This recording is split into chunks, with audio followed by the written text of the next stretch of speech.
So in today's session, we're going to be looking at working with tax points.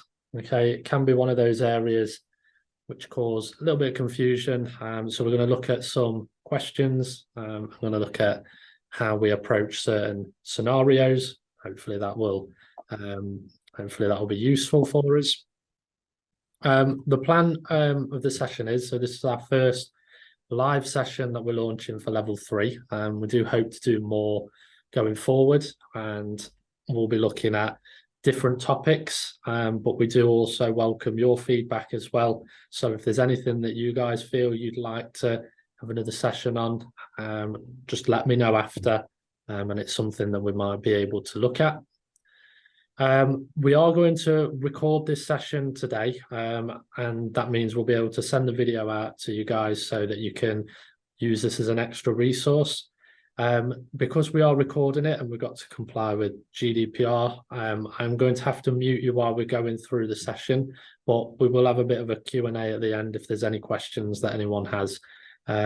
So if you just pop your mics on mute, we'll run through. We're probably looking around half an hour, and then we'll cover any questions at the end. Is that okay with everyone? Yeah, that's fine. Perfect, thank you. Okay, so I'm going to share my screen now that's got... So, like we say, we're going to be looking at different tax points today. We're going to be looking at how we look at certain questions and how we work with those. We're going to be looking at an example of a VAT invoice first, just so we can highlight the key areas which should be included, and then we can look at how we account for our basic and actual tax points, and then we'll finish off by looking at how we look at multiple tax points when we're looking at payments made in advance. Okay, so that's the plan for today. So first of all, I'm sure at this point now, you know, you've worked with plenty of invoices. Invoices are one of the most important documents that a business will use. Okay, it's a key source document to support business VAT calculations. Okay, so we need to have an evidence for our calculations of VAT, and for a VAT invoice to be valid, okay, and for us to be able to use that for VAT purposes, it must contain certain key information. Okay, and on screen we've got 12 points that are listed on there. Okay, and that's the minimum requirement that we need to include on a VAT invoice. Okay, so just kind of going through where they appear on an example that we've got. Okay, so first of all, you must have a unique invoice number. Okay, in this example, that's invoice number 459. Secondly, we need the name and address of the seller. Okay, so this is on the top right corner.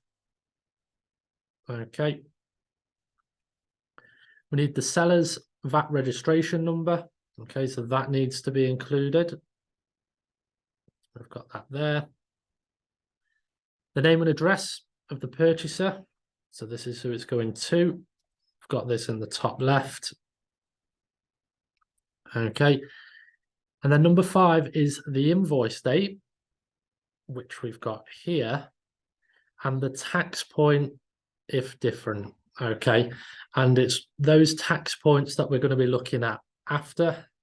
We've just gone through this invoice, so we'll be coming on to that next. We need a description of the items being sold. Okay, so we've got this in our products supplied. Okay, we need the quantity and the unit price of each item being sold. So we've got our unit price column here for each of those 3 products, and the quantity. Okay, And then we also need the rate of VAT applied to each item sold. Okay, in this case, all items are standard because the VAT rate's at 20%, but we could have different VAT rates in there as well. So just look out for that. Number 9, any trade discounts that may apply. Okay, so this is entered after the goods total. And then the net value. So it's just at the bottom right there. Okay. Number 11, details of any VAT due. So that's our total VAT at 20% there, giving us a total invoice value, which is in the bottom right. Okay. So that's the key information, all 12 points there that we need to include on our VAT invoice. Okay. Excellent. So then we're going to need to move on to have a look at tax points. We mentioned that in point 5 there, tax points have to be included on the invoice as well. And we're going to be looking at 2 tax points. We're going to be looking at the basic tax point, which is what we work out first. And then we'll be looking at an actual tax point if that's applicable. Okay. Now, first of all, what is a tax point? Okay.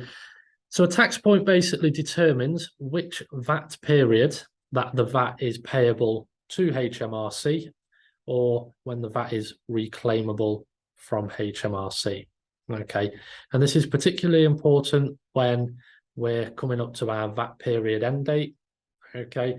Because we need to ensure that our VAT's recorded in the correct period. If there's a crossover between the two, it can cause errors in our VAT return, and obviously that will need to be corrected. There could be consequences to that. So it's really important that we're able to look at different types of scenarios and identify those tax points. So first of all, we're going to look at our basic tax point. Okay. And our basic tax point is what we'd use in most situations. Okay, it's the date of supply. Okay, so when we're looking at that from the point of view of supplying goods, it's the date the goods are sent to the customer, collected by the customer, or made available to the customer. When we're looking at it from the perspective of services, it's the date the work is finished. Okay, so in any scenario that you're given, you will be able to identify with the information provided whether you're working with goods or services, and then hopefully from there be able to work out the basic tax point. Okay. So we'll have a look at a quick example first, and we can follow our flowchart from the top there. So Browns Limited received an order for goods from a customer on the 14th of March. The goods were dispatched on the 18th of March, and the customer paid on the 15th of April after they received their invoice dated 13th of April. Now, looking at that initially, you can see that there's 4 dates there, so different information provided, and it's all about being able to pick out what the key information is and how we're going to answer this question. So, first key bit of information, we're told that we're working on an order for goods. Okay, so we know that when we're looking at for goods, when we're looking at the basic tax point, that the date the goods are sent, collected, or made available is what the tax point is going to be. We can see that the goods were dispatched on the 18th of March. So that is going to be our basic tax point. Okay, it's going to be the 18th of March because that's when the goods were dispatched to the customer. Okay. Now we are given extra information there, and we'll come on to what we do with that when we move on to the next part. Another example, Jones and Sons Limited, or a local builders company, have been building an extension on a customer house since 9th of August. So that's when the work started. The extension was completed on the 28th of August. They issued the customer an invoice dated 17th September, which the customer paid in full on the 25th of September. What is the basic tax point? Okay, so again, identifying what type of what we're looking at here. So picking out the key details. Okay, we're looking at an extension, we're looking at a service that is provided here rather than goods. Okay, so we're going to be looking at the date the work is finished. Okay, so we can see that the extension was completed on the 28th of August. So we know that that's what we're going to use. So 28th of August will be our tax point. Okay, so again, looking at two different scenarios there, picking out the basic tax point. Okay, so that's not too bad when we follow the flow chart above. What we do need to be aware of is that an actual tax point can be created and it can overwrite the basic tax point. Okay, and there's two scenarios that we need to look at for when that happens. Okay, we're always going to start working out the basic tax point first. We then need to look at if an actual tax point overrides that.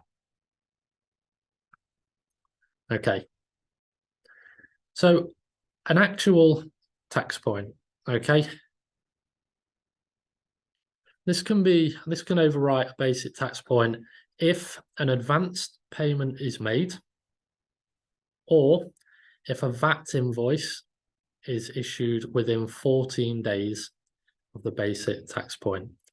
And that VAT invoice, that's the 14-day rule. Okay, so when it's within 14 days of the basic tax point, that becomes the actual tax point. It overwrites our basic. Okay, we can follow a three-step process in how we work this out. Okay, step one is exactly what we've done up above. We've identified our basic tax point. Okay, so we identify whether we're looking at goods or services, and then we identify the tax point from there. Okay, so that's the first step. That's what we need to do first. Step two, has a VAT invoice been issued or a payment received on or before the basic tax point date? Okay, if the answer is yes, then an actual tax point is created and this date must be used. Okay, however, if the answer is no, then we'll move on to step three. Okay, has a VAT invoice been issued within 14 days of the basic tax point? Okay, so this is our 14-day rule. Okay, if the answer is no, then the basic tax point is the date we will use. However, if the answer is yes, then the actual tax point is created and this date must be used. Okay. Just to refer to your study text as well, there are some really good examples which support this. There's a table within the tax point section which looks at different scenarios and will show the different outcomes for each. So you can use that as a resource. You can also use this as well if you'd rather follow a step-by-step process. Either way is fine, they will work. It's just entirely down to your preference. Okay. Now, when we were looking at the examples before, the examples were purposely created so we're only working with basic tax points. However, we've got some examples here now where we're going to look at completing tax points, and there may be some actual tax points to deal with here as well.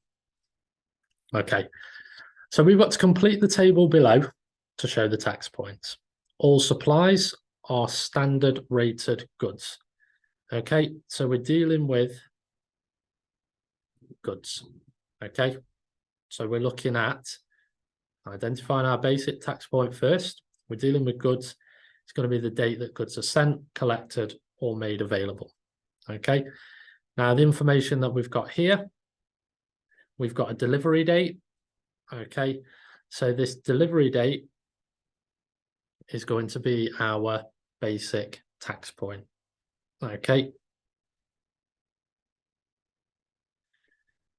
what we need to then do is have a look at the payment received date and the invoice issue date to work out whether an actual tax point has been created. So on the first one, we've got the delivery date of the 14th of September. Okay, so we'll go to step 2 first, because we've identified the basic tax points for step 1. Okay, that's all of the delivery dates. So has a VAT invoice been issued or a payment received on or before the basic tax point date? So our basic tax point date is the 14th September. The payment was received on the 7th of October. The invoice was issued on the 2nd of October. So the answer to that is no. So we'll then move on to step 3. Has a VAT invoice been issued within 14 days of the basic tax point? We know that our invoice is issued on the 2nd of October, which is outside of that 14-day period, which means the answer to step 3 would also be no. Therefore, the tax point date would be our original basic tax point. Okay, so no actual tax point has been created in the first question. Secondly, we've got a delivery date of the 21st of March. Okay, has a VAT invoice been issued or a payment received on or before the basic tax point date? Okay, now we've got a payment received there of the 5th of March. So the answer to that is yes, a payment has been received before that basic tax point. Therefore, the date we will use is the actual tax point, which has just been created, of the 5th of March. Okay, and that's because the payment has been received in advance there. Okay, so answer to step 2 would be yes. We use that actual tax point because that's now been created and we have to use that date.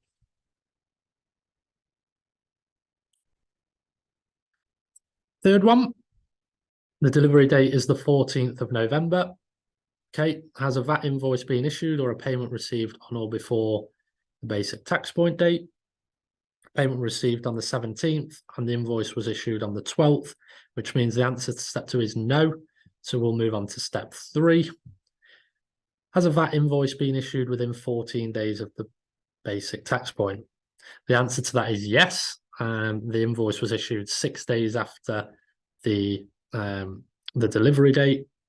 So therefore, the actual tax point now is the 20th of November. Okay, and that's that 14-day rule there because the invoice has been dated within that 14 days. And the fourth one, delivery date of the 4th of January. Okay, so looking at step 2 again, we can see that the payment was received after that date and the invoice was also issued after that date as well. So the answer to step 2 is going to be no. Looking at step 3, has a VAT invoice been issued within 14 days? The answer is yes. So again, we've got another one here where we've got that 14-day rule, which creates an actual tax point. Therefore, the tax point date will be the 12th of the 1st. Okay. And then finally, delivery date of 14th of May. Okay. Step 2, has a VAT invoice been issued or a payment received on or before the basic tax point date? The answer is yes. We can see that the payment was received on the 11th of May. So an actual tax point is created because the payment was made before. Therefore, the tax date will be the 11th of May. Okay.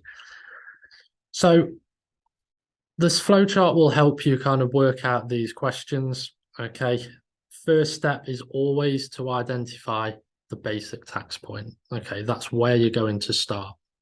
It's only once you've identified that you can then work through and see if an actual tax point has been created.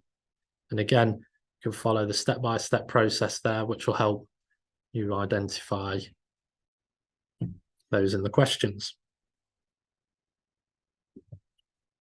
Okay. So that covers our 2 tax points. Okay, we'll look at some examples there.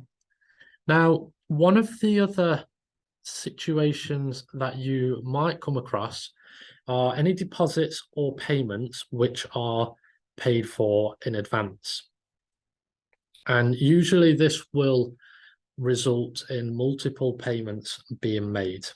Okay, and the methodology is the same, but we do have to treat these in a slightly different way. Okay, because a tax point is created for each payment. Okay, so if there's a payment that's been made in advance, whether that's a deposit or someone's just paying up front, okay, that creates its own tax point. And then when the remainder is then paid, that creates a second tax point. Okay, so we have to treat those separately because they could overlap between different VAT periods. So we need to make sure that we're including the correct amount in our VAT returns. Okay. So we'll have a look at an example here. We'll work through this together. So Mr. Harris receives a £90 deposit from a customer on the 1st of June. The total cost of the item is £315, which includes VAT at 20%. The customer then pays the balance of £225 on the 11th of August when they collect the goods. On the 13th of August, Mr. Harris issues an invoice to his customer, which he marks as paid in full. How would we treat the VAT in this transaction? Okay, so as you can see there, deposit's been made up front for £90. Okay, this was made on the 1st of June. Okay, for that £90 deposit. And then we have our second payment, which is the remainder, £225 on the 11th of August. Okay, when the goods are collected. So we've got to look at these two separately. And as you can see, there's quite a time difference between the two. Okay, it's over 2 months. So the likelihood is that they may overlap between that periods. Okay, so this is why we need to account for these correctly. So first of all, we've got our £90 deposit. Okay, paid on 1st of June. So we're going to work out the VAT which applies to that amount first, because that's going to be our first tax point. Okay, so we can do £90 divided by 6. Okay, we're treating the £90 as a gross amount because that's the amount that the customer's paid. Equally, you could divide by 120 to get 1%, and then times by 20 to get the VAT amount.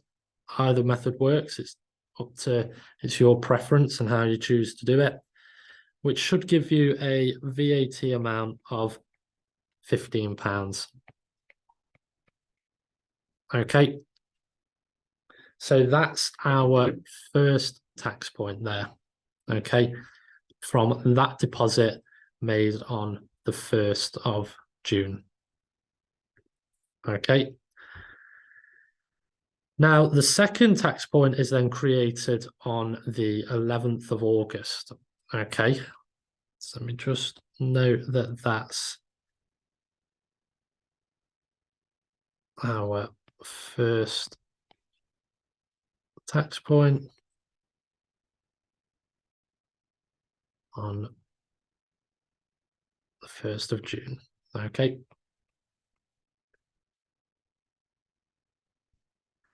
A second tax point is created on the 11th of August, and that's when the customer pays the remaining balance of £225. Okay, so we then need to work out the VAT on that amount. So we can do 225 divided by 6, and that should give us £37.50 VAT. Okay, again, you can divide by 120 to get 1%, times by 20 if you prefer that method. And that is our second tax point. And the tax point for this is going to be on the 11th of August.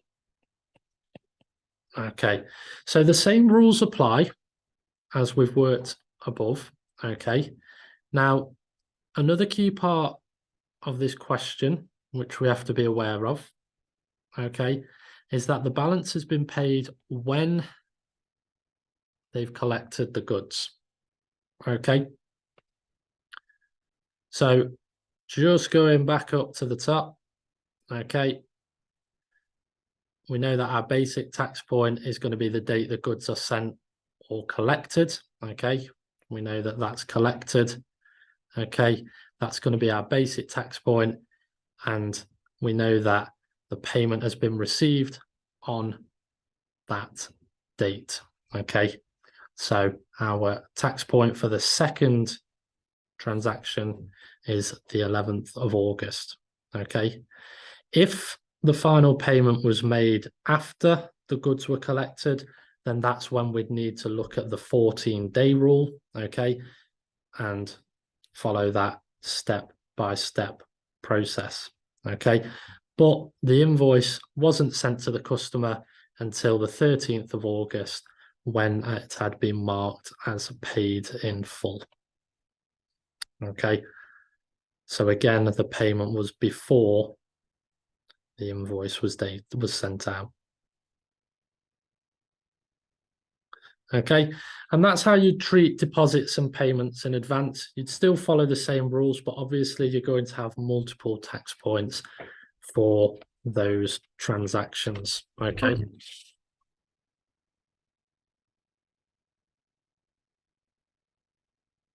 Now, there's plenty more examples that are in your textbook. There's plenty more examples, activities as well, which are in there, covers some of the scenarios. So it's always good to work through those as well. Okay, as I referred to the textbook earlier, they do have this in a table format as well, so you can see the process there as well. But you have also got a flow chart here, which will work for you to be able to work out those actual tax points if they apply. Okay, so it's an extra resource for you to use, whatever works best for you. I will send these documents out to you as well. So again, you do have those in support of the video. That will come to you when we send the video as well. And hopefully it will be a bit of help for you.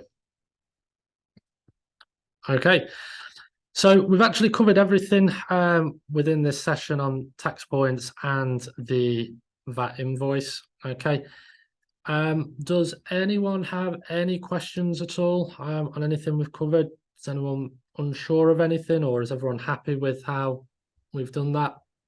No, I'm good, thank you. Excellent.